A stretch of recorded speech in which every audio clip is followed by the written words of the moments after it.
The origins of God. I have been asked where God came from. I had thought and pondered for years on this question. I had slowly come to the concept of nothing and how nothing is still something. Even in nothing, there is something. If you put yourself in a room with objects, and you turn the lights off and it is pitch black and you cannot see your hand in front of your face, then this is what represents nothing. In this nothing that is the dark you are in, the objects around you still exist. So the objects represent the something that is in the nothing.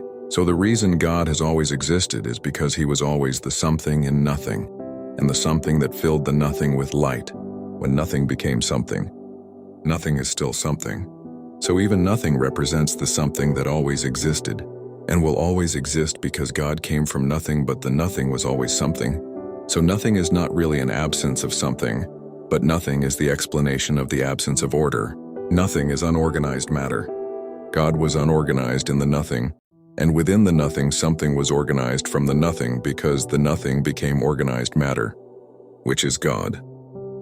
When matter becomes organized, matter then goes from being nothing, which is unorganized matter, and becomes something that is organized matter, which is God.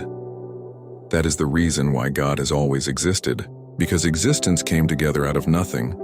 Like the combination of all the different elements that make a cake, the cake did not exist until the elements were combined and were mixed together and then placed in the oven, and after the combination of elements and heat, you take the cake out of the oven, and this represents the nothing that became something after all the elements that were nothing, until they combined with other elements to become something. Things can come together and become something from the nothing they are. Things coming together is like when water drops on a cloth naturally combine. God is the natural combination of all that was unorganized, which we would call nothing, and he became the natural combination of all that is something, which is God. So unorganized matter is the reference to nothing. Organized matter is what represents something. The matter in existence was always there, so what we consider nothing was always something that was not yet organized. God is the combined natural order of existence. When nothing combined naturally and became something, that is God.